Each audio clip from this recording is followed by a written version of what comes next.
आगे कौन आ रहा है इसके ऊपर बहुत बहुत सारे सवाल किए जा रहे हैं और अभी तक सामने आ नहीं रहा कि अगला निगरान वजीर आज़म आखिरकार कौन होगा। कम से कम आप हमें इतना तो बता सकते हैं कि कौन कौन रेस के अंदर है।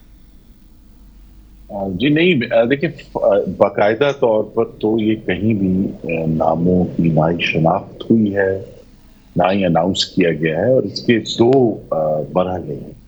एक तो वजीर आजम ने जो हुकूमती इत्तेहाद में शामिल करवाते हैं उनसे बात करके अपने 3 नाम फाइनल करने या 2 नाम वो देना चाहते हैं, और फिर उनने वो नाम जो हुकूमती इत्तेहाद फाइनल करेगा उस वो लेकर लीडर ऑफ द ऑपोजिशन के साथ गुफ्तगू करनी है। हमें बड़ी तवक्को है कि पिछले तजर्बों के बरक्स ये पहले मरहले पर ही फैसला हो जाएगा वज़ीर आज़म और लीडर ऑफ द ऑपोजिशन के दरमियान। तो ये जो पहली स्टेज पर ही मुझे तवक्को है कि मामला हल हो जाएगा और फिर ये पार्लियामेंट्री कमेटी, इलेक्शन कमीशन तक नहीं जाएगा। दूसरा, वज़ीर आज़म ने जो हमसे आज बात की काबीना में, उनका ये ख्याल था कि निगरान वज़ीर आज़म भी और काबीना वो होनी चाहिए जो पाकिस्तान में जो पिछले 2-2.5 महीने से बहुत आहिस्ता लेकिन वाज़ेह तौर पर एक मुआशी इस्तेहकाम आना शुरू हुआ है। तो एक ऐसी हुकूमत आनी चाहिए जो इस मुआशी इस्तेहकाम को आगे लेकर चले, जिसमें ये कोशिश कि मुल्क में महंगाई कम हो और मुल्क के जो ओवरऑल माली मामलात हैं वो दुरुस्त हों।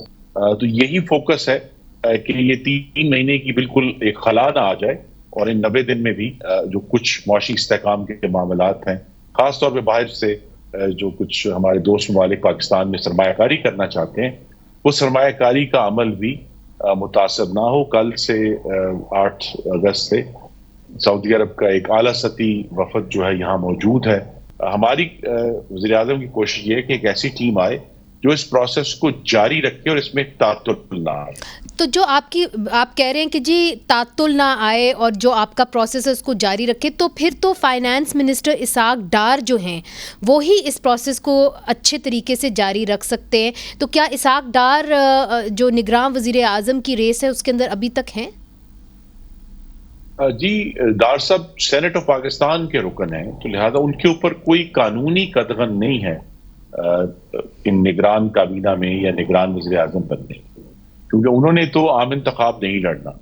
और तो लिहाजा वो ये जो कदगन आइन में लगाई गई है कि जो शख्स उसका रुकन हो वो खुद या उसके जो करीब तरीन रिश्तेदार हैं वो इलेक्शन में नहीं हिस्सा ले सकते। तो डार साहब जो है वो इस मामले से पूरी तरह क्वालिफाइड हैं आइन की जो रिस्ट्रिक्शंस हैं, तो लिहाजा वो भी इसका हिस्सा है और वो जरूर एक स्ट्रॉन्ग कैंडिडेट हो सकते हैं कि अगर मुआशी अमल को जारी रखना है। लेकिन इसके लिए जरूरी है कि जो बाकी इत्तेहादी जमातें हैं उन सब ने भी अलग अलग इंतखाब में जाना है कि वो एक नाम पर इत्तेफाक करें, और अगर वो समझते हैं कि डार साहब इस सारे मामले को आगे लेकर जा सकते हैं। चूंकि आप इस वक्त काबीना में हैं और आपकी बातचीत भी बाकी इत्तेहादियों से होती रहती है, डार साहब एक्सेप्टेबल होंगे खासतौर पे पाकिस्तान पीपल्स पार्टी को? चूंकि उन्होंने तो पब्लिक स्टेटमेंट्स दी हुई हैं कि जी नहीं ये तो फिर ज्यादती हो जाएगी डार साहब अगर आ गए, तो डार साहब एक्सेप्टेबल होंगे पीपल्स पार्टी को? देखिए, या तो फिर हम सब मिलकर ये फैसला कर लें कि हमने कोई एक ऐसा शख्स लेकर आना है जो पहले कभी भी किसी पार्टी के साथ मुंसलिक ना रहा हो। जो पीपल्स पार्टी की तरफ से कुछ नाम अफवाहें हैं उनमें भी ऐसे लोग हैं जो पीपल्स पार्टी की हुकूमत का हिस्सा रहे हैं। तो निगरान वज़ीर आज़म का इलेक्शन करवाने के अमल पर असर इंतहाई कलील और महदूद है, तो लिहाजा उस तमाम responsibility election commission of Pakistan के पास है। तो निगरान वज़ीर आज़म का इस बात पर किसी को रखना या रिजेक्ट करना कि जो किसी सियासी जमात का रुकन है, आज के पाकिस्तान में गालिबन इस आर्गुमेंट की उतनी वैल्यू नहीं है। ज्यादा अहम यह है कि चीफ इलेक्शन कमीशन को हम सब सियासी जमातें हैं जिन्होंने इंतखाब में जाना है, उनको भी हम उनके ऊपर भी चेक रखें, उनकी भी निगरानी रखें, ताकि जो इलेक्शन का मगर जलील अब्बास जिलानी साहब का नाम जलील अब्बास जिलानी साहब का नाम अब आज आ रहा है, उनको लोग मुबारकबाद भी पेश कर रहे हैं। अब्दुल बासित साहब जो हैं जो रह चुके हैं, एक एम्बेसडर भी रह चुके हैं, उन्होंने भी आज उनको ट्विटर के ऊपर मुबारकबाद पेश की। तो क्या जलील अब्बास जिलानी पाकिस्तान मुस्लिम लीग नून को काबिल कबूल होंगे? जी, ये किसी भी नाम के ऊपर हतमी मुशावरत तो आज शाम से वज़ीर आज़म शुरू कर देंगे, और जाहिर साहब तो एक बहुत अच्छे और काबिल सिफारतकार रहे हैं, तो इस पे उनकी जात पर कोई ऐसे एतराज नहीं है, लेकिन फिर वही इश्यूज हैं कि तो बाकी सब जमातों ने उसके ऊपर एक कंसेंसस करना है।